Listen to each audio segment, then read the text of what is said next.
De retour par ici pour suivre le commentaire de Franck Aonou. Franck, bonjour. Bonjour Tanguy. La mouvance a choisi Parakou pour investir son duo de candidats pour la présidentielle prochaine. Je vais vous le rappeler, Wadaï Talata. Alors, quelles sont, selon vous, les analyses de ce choix? Allez, l'investiture de Romuald Wadaï et Mariam Chabi Talata à Parakou n'est pas un simple fait du hasard. Elle revêt une dimension hautement symbolique et stratégique. Le choix de la plus grande ville du Nord du Bénin envoie un message clair. La mouvance présidentielle mise sur l'unité nationale et l'ancrage septentrional pour sa victoire en 2026. Et l'acte symbolise le pont entre le sud représenté par Wadaï et le nord représenté par la vice-présidente Chabi Mariam Talata. Cette dernière, figure respectée et originaire de la région, apporte la caution morale et politique nécessaire pour séduire l'électorat du septentrion. L'événement marque également un tournant dans la stratégie politique du pouvoir en place. Il s'agit de s'assurer une base solide dans une région historiquement courtisée par les différentes formations politiques, en l'occurrence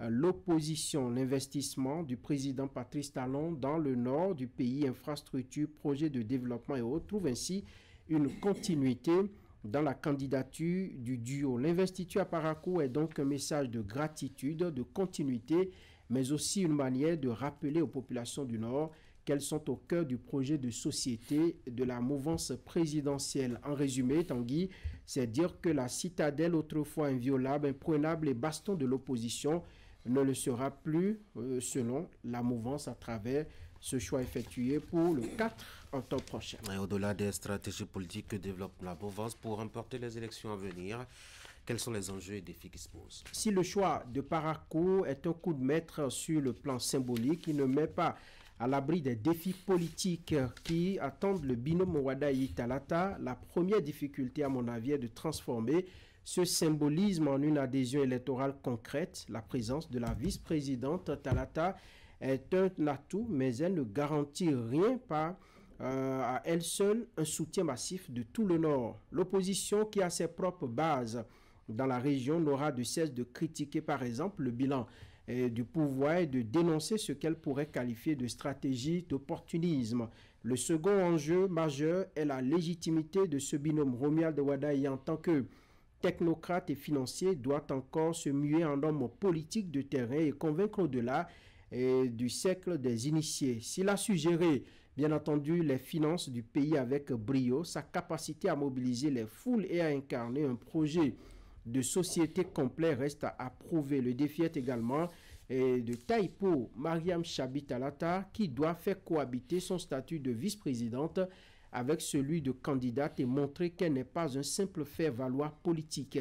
L'investiture à Parakou, donc, est le premier acte d'une campagne qui s'annonce électrique, intense, mais ça ne résout pas à elle seule les défis de légitimité, de mobilisation et de cohésion interne qui attendent le duo présidentiel. Si tous ces paramètres ne sont pas pris en compte par la mouvance, elle risque d'être battue à plat de couture, comme c'est le cas à d'autres rendez-vous électoraux auxquels nous avons assisté dans Parakou et dans la 8e circonscription électorale. Franck, merci. Mesdames et messieurs, voici nos débats.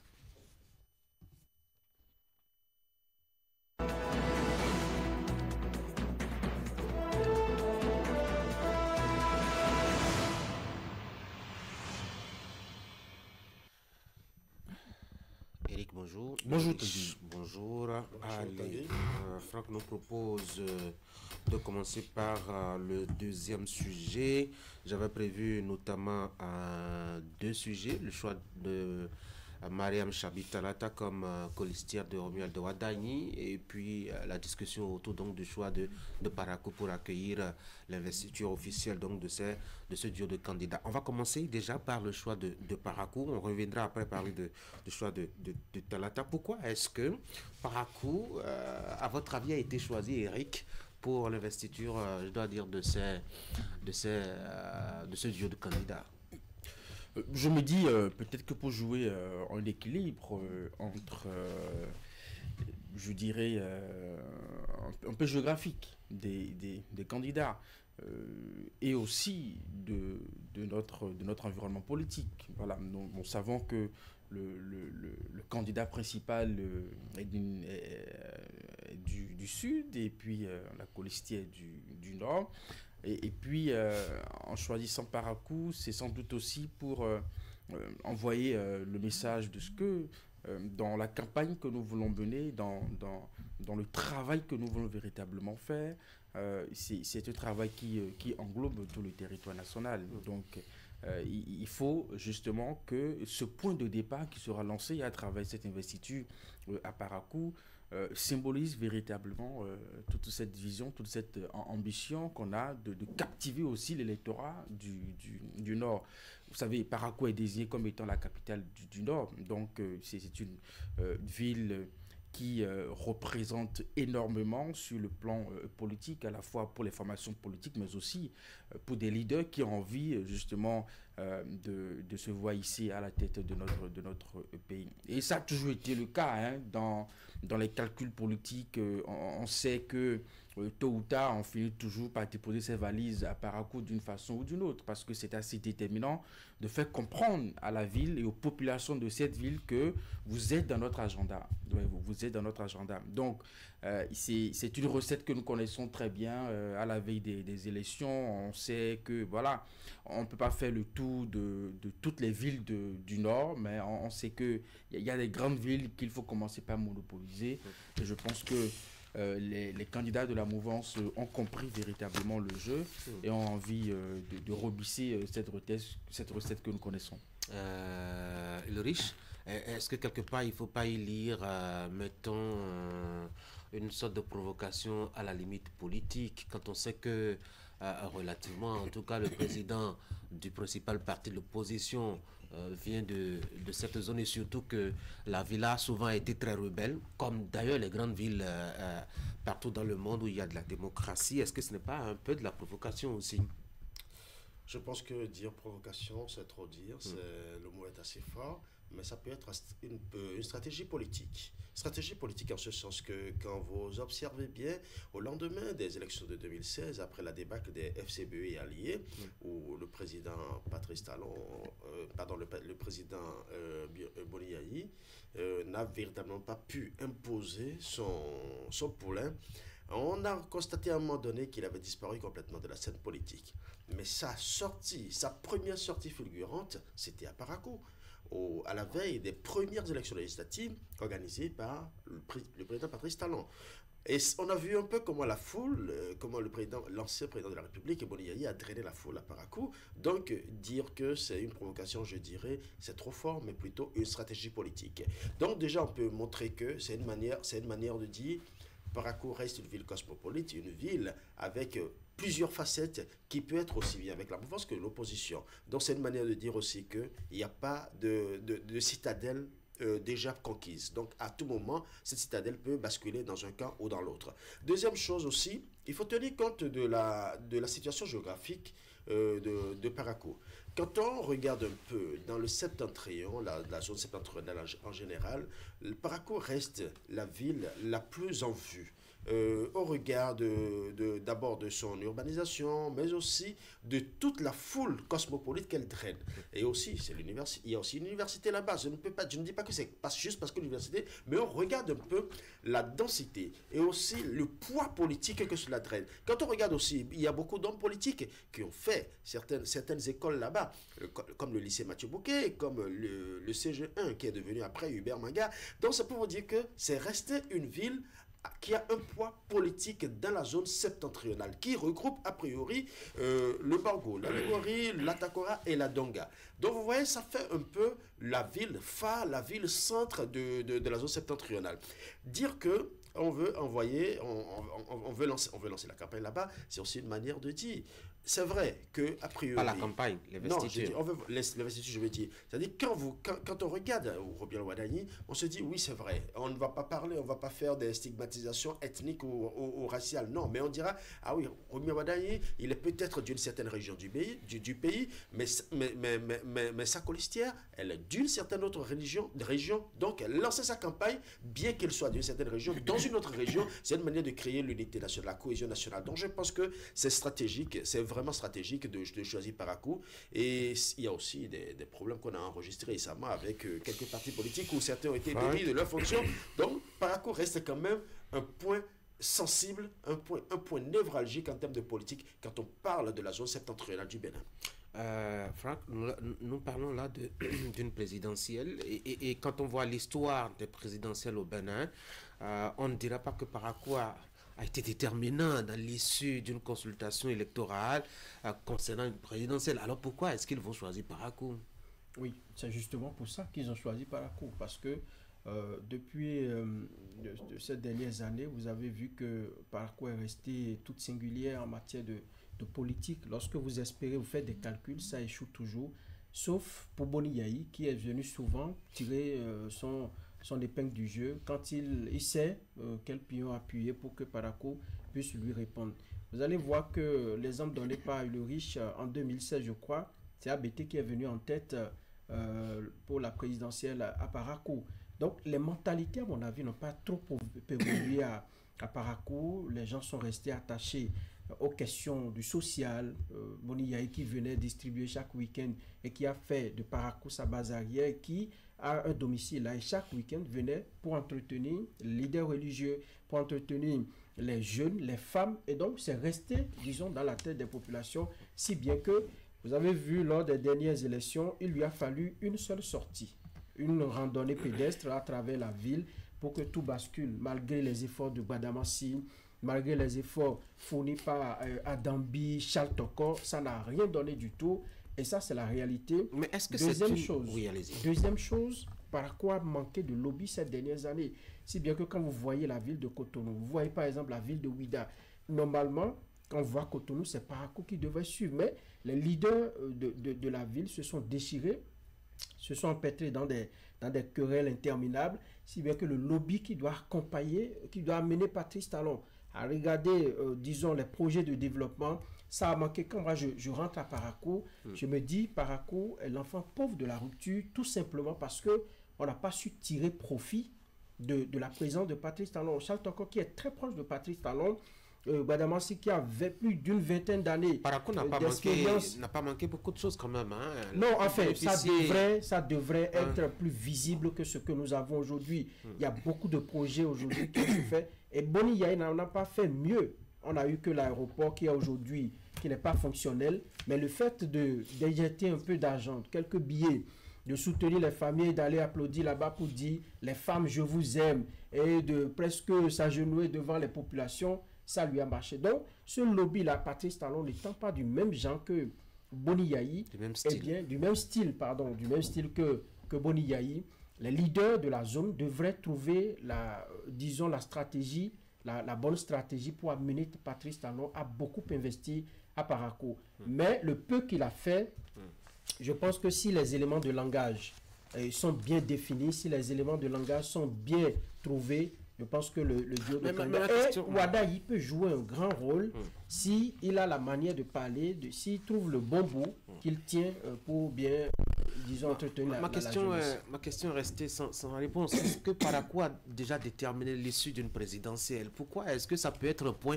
d'ancrage aussi important pour ce duo? Peut-être pas à la taille que vous aurez souhaité, mais ça a toujours compté. Vous savez, quand on finit une élection, qu'on veut consulter les résultats, on finit par citer les grandes villes, Cotonou, Porto-Novo.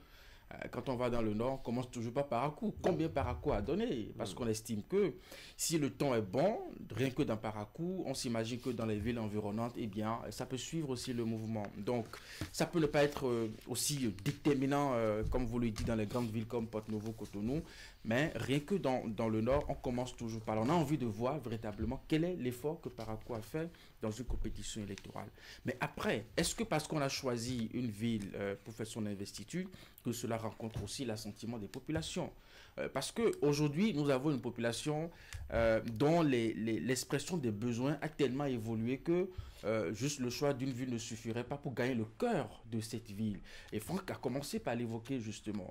Quand on a choisi Parakou comme ville d'investiture, et que vous interrogez les populations, mais qu'est-ce que ça vous fait? Oui, c'est une cérémonie, d'accord, mais bon, qu'est-ce que la ville a tiré véritablement, n'est-ce pas, de la gouvernance? Parce que au-delà de l'investiture des candidats, c'est aussi l'investiture d'une gouvernance. Parce que on n'ira pas à Parakou parler seulement de Talata et de Wadaï. On va parler de la gouvernance de Patrice Talon, tout ce qui va avec, justement. Donc, quand on enlève les quelques infrastructures routières que Parakou dispose aujourd'hui, comme l'a dit Franck, c'est une ville fantôme. Quand vous rentrez dans les quartiers, les rues secondaires, les rues à l'intérieur des quartiers, c'est un problème. Et quand je reviens sur les déclarations de Akponan qui parlait de siphonnage, si nous mettons de côté cette affaire de siphonnage, le constat qu'il a fait de ce qui a défaut d'électricité, défaut d'eau potable, on peut en parler. Parce que c'est à la suite de ce constat qu'il a estimé que, mais comment les milliards qu'on a envoyés n'ont pas pu permettre à la population d'avoir ces résultats. Je crois qu'il y a une commission parlementaire qui est en train de... Oui, non, si l'affirmation de ce que on a siphonné de l'argent n'est pas vérifiée, mais le problème, le constat qu'il a fait de ce qu'il y a absence d'eau et d'électricité reste toujours un fait d'actualité. À moins qu'on missionne encore une mission parlementaire. Non, peut-être que la mission parlementaire pourrait constater des choses qui sont cachées ou des centrales électriques qu'on n'a pas vite vues. Voilà. Donc, ça veut dire que pour les populations, il y a des besoins qu'on n'a pas réussi véritablement à emballer véritablement. Et là, oui, quel a été au niveau local, le leadership local, justement. Vous savez, quand on descend dans la 8e circonscription électorale, il y a des noms, Franck les a cités tout à l'heure. Comment le leadership local a été utilisé pour que Parakou puisse profiter véritablement au-delà de ce que nous avons aujourd'hui comme résultat? Je pense que nous avons le résultat. Pour la plupart du temps, c'est des questions de comment on dit, chamaille politique qui a fait que on n'a pas eu le temps de se mettre ensemble. Bon, heureusement, on nous a annoncé une réconciliation. J'espère que cela sera véritablement il y a utilisé. beaucoup de photos qui circulent justement. J'espère. Oui, on prend des pauses dans les jardins. J'espère que cela sera beaucoup. J'espère que cela sera beaucoup avec des utilisé, accolades, parfois même des embrassades. Les conditions qui seront posées par ces leaders aux candidats, c'est que vous-même, vous voyez l'état de la ville. Aidez-nous à porter votre candidature auprès de nos populations en commençant déjà par prendre des résolutions, en pensant déjà par voir ce qu'il faut faire. Au-delà du facteur déterminant dont vous avez parlé, en réalité, quand vous demandez si Parakou n'a jamais été déterminant dans une élection, il faut toujours faire attention à un détail. La détermination ne veut pas dire nécessairement que le candidat est venu de là ou que cette ville a porté le plus grand suffrage qu'il faut. Non, mais parfois, les indécis font basculer les tendances. Et Parakou a toujours montré ceci. En ce sens que vous avez vu, il fut un moment où on a vu avec Madame Ansi, à un moment donné, où Madame Ansi savait qu'il se ferait élire avec tout son ancrage politique qu'il a eu là, mais on a vu ce qui s'est passé. On a vu avec le maire.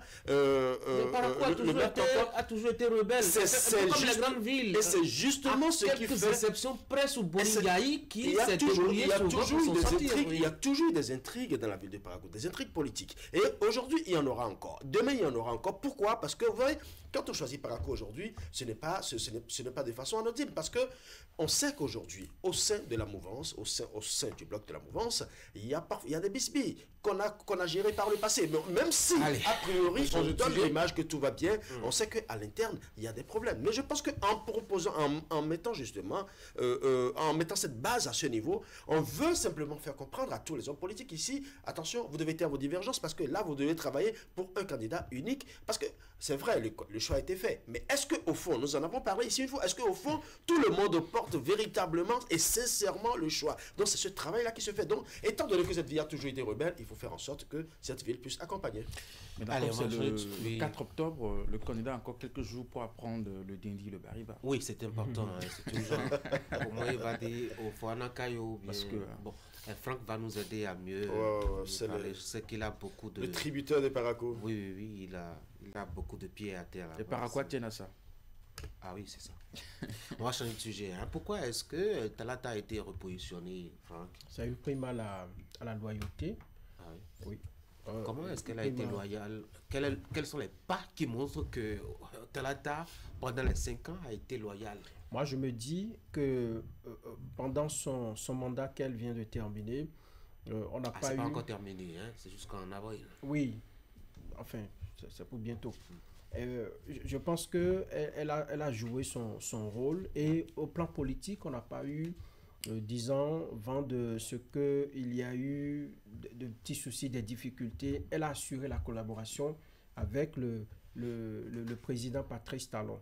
L'autre chose, c'est que je pense qu'elle n'a pas démérité à ce poste-là. Elle a représenté Dima le Bénin, elle a fait son job. Et donc, pour quelqu'un à qui on ne peut pas changer de poste, vous voyez le poste de vice-présidente de la République, où est-ce qu'on pourrait, en tout cas, la diriger pour la récompenser? Je me dis que le calcul est compliqué, l'équation est un peu difficile à résoudre. Donc, la meilleure manière de la reconduire pour la remercier de ce que... Parce qu'il y a également des remerciements politiques que l'on fait lorsque des personnalités se comportent bien et tout, un peu comme ceux qui sont alignés sur la liste des législatives. Lorsque vous avez bien joué le rôle et vous avez été plus ou moins efficace, en tout cas, on vous reconduit pour essayer que vous retournez à l'Assemblée nationale. Donc, jouant sur ces détails-là, je pense qu'on n'a pas trouvé mieux que de lui dire tu resteras encore à ce poste-là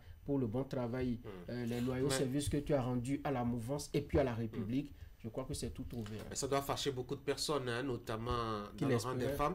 Oui, dans le rang des femmes, si c'est vraiment une femme qu'on cherchait, et notamment dans le septentrion, si c'est une femme du Nord qu'on cherchait, Eloris. Non, on ne fâcherait pas, tout simplement parce que c'est vrai qu'il y a beaucoup de femmes, mais très peu de femmes arrivent véritablement à incarner le rôle à la fois, en fait le visage à la fois de femmes leaders et de femmes de sagesse. Vous voyez, quand vous regardez un peu Talata, vous voyez à travers elle d'abord une vice-présidente qui, dans son travail, c'est vrai, elle est on l'a beaucoup plus en train de décorer, en train de donner des titres honorifiques et tout ça, mais on l'a vu aussi accompagner justement la gagnée de la Nyankogi. C'est vrai qu'à priori, on peut penser que c'est très restreint, c'est pas important, mais ça a tout son sens. Vous voyez, pendant longtemps, la gagnée de la Nyankogi a toujours été quelque chose, une cérémonie qui se célébrait une semaine juste après la gagnée de l'empereur. Le pouvoir de Niki, quand on parle de Niki, on ne parle plus de royauté, mais on parle de l'empire. Et là, le pouvoir de Niki a toujours été sur un caractère duel, aussi bien homme et aussi bien masculin que féminin. Et quand l'empereur finit sa gagnée, aussitôt, une semaine après, la Nyankogi fait sa gagnée. Et aujourd'hui, elle a su ressortir justement cette cérémonie. Et non seulement ça, vous imaginez que chaque fois, il y a les rencontres intergénérationnelles qui font qu'il y a au moins 500 femmes leaders, toutes catégories confondues, c'est-à-dire de la mouvance, de l'opposition et de socio-religieux. Peu importe leur style, leur mode de leadership, mais cette dame-là se retrouve pour échanger. Vous voyez, quand on dit que ça va créer des fractures au niveau des femmes ou frustrer d'autres femmes, je pense que non, elle a su incarner justement ce rôle de sagesse, ce rôle de femme leader, et quelque part, je pense que ça, elle le mérite bien. L'autre chose aussi, et quand on regarde le plan politique, c'est que Talata ne représente pas un risque pour la politique de Talon, a priori. Donc si éventuellement... Attention, imaginez un peu que Talata levait la main un jour pour dire, pendant qu'elle est encore, on savait qu'elle dise qu'elle veut être candidate. Vous pensez qu'aujourd'hui, elle serait reconduite? Non, a priori, c'est parce qu'elle représente notre danger. Donc, elle, pour l'instant, on ne la sent pas convoiter le poste de même si elle convoitait, je crois que les tests délimitent clairement ses compétences et les limites de sa collaboration avec le titulaire du poste. Elle pouvait le faire et démissionner. On a vu certains qui sont restés au pouvoir et qui ont quand même commencé leur mouvement. Mais à un moment donné, on a vu, le président s'est débarrassé d'eux, ou du moins les a libérés. Donc je pense que si éventuellement on sentait qu'elle était une menace pour le plan talent, je suis sûr qu'elle ne serait pas reconduite. Eric, enfin, je me dis qu'elle a sans doute été reconduite parce qu'elle a du mérite. Elle a occupé ce poste sans vague. On n'a jamais entendu des histoires autour de sa responsabilité. Le poste n'a pas grand contenu. Oui, vous savez, le chef de l'État aux rencontres internationales, et puis elle accroche des distinctions à la poitrine des gens. Le poste n'a pas de contenu, vous le dites, mais vous savez, quand vous représentez parfois l'État à des rencontres données, ou bien quand vous occupez un poste de responsabilité, ça peut vous monter à la tête. Ah oui. Ça peut vous monter à la tête et vous pouvez être amené à commettre des erreurs de communication, des erreurs politiques, aller dire telle chose là-bas, qu'il faut corriger après, qu'il faut rattraper après. Jamais nous n'avons vu Talata dans ce genre de posture. Elle est restée très concentrée dans le rôle qu'on lui a confié. Elle a assumé jusqu'au bout. Nous avons vu des gens qui occupaient des postes de responsabilité au bout de 3 mois, 6 mois. Ils ne nous fatiguaient pas, des histoires pas ici, pas là. Elle a déjà déclaré ceci. Donc voilà. Donc bref, on n'a pas eu ça. Donc je pense que peut-être cette posture a convaincu les deux parties de la mouvance à renouveler son ticket. Après aussi, l'équilibre du Nord, ça compte énormément. Un visage féminin dans un contexte où on fait la promotion du genre autour d'une femme, franchement, qui est restée attachée à des vertus, à des principes, à des valeurs de son poste. On ne pourrait pas en trouver mieux. Et moi, je me dis que elle a prouvé que les femmes sont vraiment capables à des postes vraiment élevés, et elle a fait jusqu'à la fin bientôt de son mandat, puisque vous refusez que je le dise maintenant. Le mandat est toujours en cours. Le mandat est toujours en cours. Il faut être légaliste. Il n'y avait pas de meilleure façon de la remercier que de la reconduire. Et je pense que depuis que je l'ai connue au CG Ubemaga de Parakou, elle n'a pas varié, elle est restée vraiment... elle a fait beaucoup la promotion de notre culture à l'international aussi. Vous avez oublié de préciser qu'elle fut votre professeur. Oui, enfin. Il faut le dire. C'est beaucoup de choses. Oui, il faut le dire. Clairement. Tout ça a pesé dans votre désignation. Non, j'ai pas dit ça. C'est ça que je cherchais depuis. J'ai pas dit ça. Non, mais elle a pas été professeure seulement de funk. Elle a été professeure de santé. C'est une très bonne journée, chers messieurs. Et bonne semaine de travail. Là, c'est la fin d'Actu Matin ce matin. Merci d'avoir été là.